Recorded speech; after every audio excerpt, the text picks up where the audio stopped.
So guys, स्वागत आप सभी का the danger in my heart season 2 episode number 7 में। चलिए गाइस, बिना किसी देर के अपने एक्सप्लेनेशन को स्टार्ट करते हैं। और गाइस, वीडियो को भी लाइक करके यहाँ से चैनल को सब्सक्राइब कर देना। एपिसोड की स्टार्टिंग में हमें दिखाया जाता है इचिकावा के फैमिली वाले जो होते हैं वो उसकी स्कूल में स्पीच वाली वीडियो देख रहे होते हैं। उसकी सिस्टर बोलती है कि ये तुम्हारी कोई चाहने वाली नई वीडियो बनाई होगी तुम्हारी। और तभी इचिकावा कहता है कि ये वीडियो तुम्हें कहाँ से मिली, जिसके बाद उसकी सिस्टर बताती है कि ये तुम्हारे किसी चाहने वाले ने ही यूट्यूब पर अपलोड करा है। और वहीं पर इचिकावा थोड़ी हड़बड़ाने लगता है और बोलता है कि नहीं नहीं, ऐसा कुछ भी नहीं है, मेरा कोई चाहने वाला नहीं है। और वहीं दूसरी तरफ जो इचिकावा है वो कुछ और इमेजिन करने लगता है, यानी यामादा को इमेज करने लगता है अपने सपनों में। तभी कियोतारो इचिकावा की सिस्टर बोलती है कि मैं तुम्हें पसंद करती हूँ। और फिर हमें अगले दिन स्कूल का सीन दिखाया जाता है। इचिकावा अपनी क्लास में पहुंच जाता है और वो अपनी बेंच पे बैठा ही हुआ होता है और वो यामादा के बारे में सोचने लगता है वहाँ पर। और वो यामादा की तरफ देखता है और कहता है कि यामादा क्या मुझे पसंद करती होगी या नहीं। और वहीं दूसरी तरफ यामादा भी इचिकावा को काफी तिरछी निगाहों से देख रही होती है। और यहाँ पर इचिकावा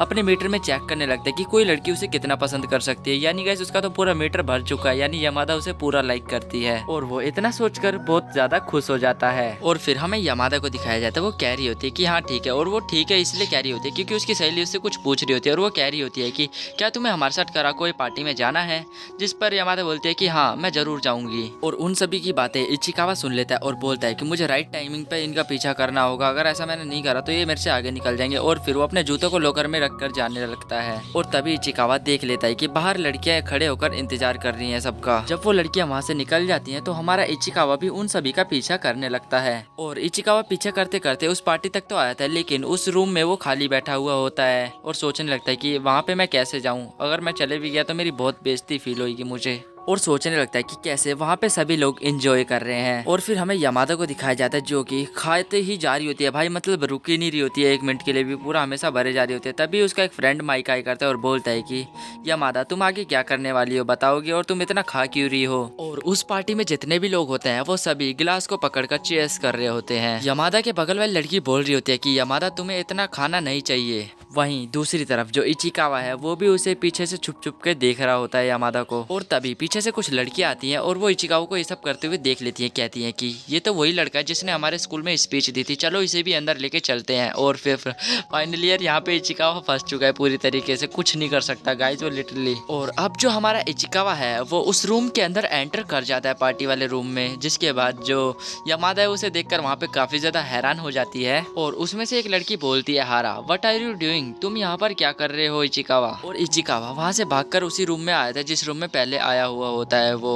और अब इचिकावा सोच रहा होता है कि उस पार्टी में लोग मेरे बारे में क्या सोच रहे होंगे, मेरा तो बहुत ही ज्यादा मजाक उड़ा रहे होंगे। और तभी हमें दिखाया जाता है वहाँ पर यामादा पहुँच जाती है। और इचिकावा यामादा से पूछने लगता है कि क्या हुआ, तुम्हें पार्टी में मजा नहीं आ रहा जो तुम इधर आ गई। तो जो यामादा है वो बोलती है कि हाँ मुझे वहाँ पर मजा नहीं आ रहा, इस वजह से मैं यहाँ पर आ गई तुम्हारे पास। और मैं वहाँ पे काफी वियर्ड वेव भी कर रही थी, बिल्कुल ही अच्छा नहीं लग रहा था। और शायद अब मैं तुम्हारे पास आ गई हूँ तो मुझे बहुत ही ज़्यादा अच्छा फील हो रहा है। वैसे ये तुम बताओ, तुम हमारा पीछा करते हुए क्यों आ रहे थे, मुझे तो लग रहा है कि तुम मुझे फॉलो कर रहे थे। जिस पर इचिकावा रिप्लाई देते हुए कहता है कि अगर मैंने इसे बताया कि मैं इसका फॉलो कर रहा था तो शायद ये मेरा मजाक उड़ाएगी, तो वो कुछ नहीं बोलता। और फिर हमें दिखाया जाता है उनके पास कुछ लड़कियां वगैरह आ जाती हैं और वो उन्हें फिर से वापस में पार्टी में ले जाते हैं। जिस पर इचिकावा गाना गाने का चैलेंज लेता है। बट गाइस यहाँ पर जो इचिकावा है वो थोड़ी नर्वस हो जाता है, लेकिन गाइस बट कोई नहीं, वो गाना भी गा देता है, उसे बस स्क्रीन पे देखकर गाना गाना रहता है। सीन चेंज होता है, हमें दिखाया जाता है जो इचिकावा है वो लाइब्रेरी में बुक्स वगैरह पढ़ रहा होता है। तभी उसके पास हारा नाम की लड़की आती है जो कि अपने पूरे स्कूल में मतलब टॉपर है। और वो कहती है कि इचिकावा मैं तुमसे कुछ बात करना चाहती हूँ। और वो दोनों कुछ बात करते इतने यामादा आती है और वो सोचने लगता है कि इन दोनों के बीच में कुछ चक्कर चल रहा है। जिस पर इचिकावा कहता है कि ओह यामादा तुम यहाँ पर क्या कर रही हो।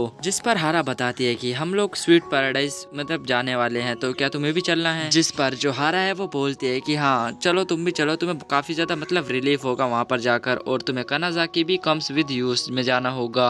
और हारा बताती है कि कल व्हाइट डे है तो तुम सभी को चलना होगा। लेकिन वो दोनों काफी ज्यादा शर्मा जाते हैं, इचिकावा और यामादा। और यामादा कहती है कि अगर हम ऐसे गए तो ये तो सिर्फ एक डेट की तरह होगा ना। तब हारा कहती है कि तुम्हारा जो मन करे वो सोचो, लेकिन तुम इस मतलब व्हाइट डेट पार्टी में इनवाइटेड हो तो तुम्हें जरूर आना है। सीन चेंज होता है, हमें दिखाया जाता है इचिकावा और हारा मेट्रो में खड़े होते हैं। जिस पर पर इचिकावा कहता है कि तुम घर के कपड़ों में काफी ज्यादा अच्छी लगती हो हारा। हारा भी कहती है कि हाँ वैसे तुम भी काफी ज्यादा क्यूट हो।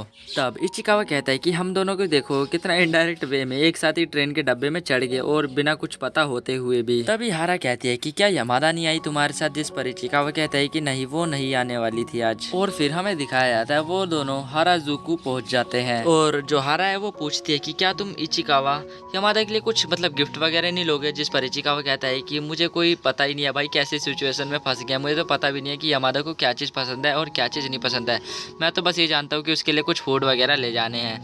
जिस पर हारा कहती है कि नहीं तुम्हें तो बिल्कुल नहीं पता कुछ भी। बट यहाँ पर जो इचिकावा है वो गाइस थोड़ा वियर्ड बिहेव कर रहा होता है। तभी हारा इचिकावा को सजेस्ट करती है कि तुम चाहो तो उसके लिए चॉकलेट ले जा सकते हो, जिस पर इचिकावा बताता है कि हाँ मैं भी यही सोच रहा था, मुझे चॉकलेट ले जाना काफी पसंद है उसके लिए, और वो ये सब चीज देखकर काफी ज्यादा हैप्पी हो जाएगी। और फिर हमें दिखाया जाता है वो लोग एक दुकान पर रुकते हैं जिसपे ज्वेलरी वगैरह मतलब बिक्री होती है, और जो हारा होती है वो बोलती है कि तुम्हें ज्वेलरी बाय कर लेनी चाहिए। तभी इचिकावा बोलता है कि मुझे ज्वेलरी बिल्कुल भी पसंद नहीं है। तो फिर हारा बोलती है कि हाँ सबकी अपनी अपनी सोच होती है, और वो सजेस्ट करती है कि इचिकावा तुम्हें एक चैन तो ले लेनी चाहिए यमादा के लिए। और भाई जो मतलब यमादा है वो वहाँ पर पहुंच जाती है कैसे ना कैसे कर कर। तभी इचिकावा की सांस अटकने लगती है। यहाँ पर जो हारा है वो अपने ऊपर टोपी पहनती है और बोलती है कि इचिकावा मैं कैसी दिख रही हूँ, जिस पर जो इचिकावा है वो बोलता है कि हाँ तुम बहुत क्यूट दिख रही हो। और इचिकावा के पीछे यमादा आ जाती है और वो ये सब बातें सुन लेती है। यमादा को काफी बुरा फील होता है क्योंकि इचिकावा किसी और को क्यूट बता रहा होता है। तभी हारा जो है वो भी मतलब भाई शॉक रह जाती है। इचिकावा को ये बात पता चल गई होती है कि यमादा जो है जेलस फील कर रही है। तभी हारा जो है वो बात को घुमाने लगती है और बोलती है कि आज यमादा भी कितनी ज्यादा क्यूट दिख रही है ना, जिस पर इचिकावा कहता है कि हाँ यमादा तो सच में बहुत ज्यादा क्यूट दिख रही है और उसका लुक भी काफी अच्छा है। और वो लोग शॉपिंग कर लेते हैं। सीन चेंज होता है, हमें दिखाया जाता है वो केक खा रही होती है यमादा, और यमादा केक खा रही होती है। तभी उसके केक में एक पैकेट टाइप का निकलता है, उस पैकेट में चैन वगैरह होती है, और वो उस चैन को देखकर बहुत ज्यादा खुश हो जाती है। उसे पता चलता है कि इचिकावा ही उसके लिए चैन खरीद कर लाया है वहाँ से, और फाइनली वो उस चैन को बाहर निकाल लेती है। और यहाँ पर जो इचिकावा है वो यमादा के हाथ पर चैन बांधने लगता है, और सच में ये बहुत ही ज्यादा लवली मोमेंट था मेरे लिए। सो गाइस इसी के साथ होता है ये एपिसोड यहीं पे एंड। मिलते हैं इसके नेक्स्ट एपिसोड में, तब तक के लिए बाय। और गाइस वीडियो को भी लाइक करके यहाँ से चैनल को सब्सक्राइब कर देना। तो बाय बाय गाइस।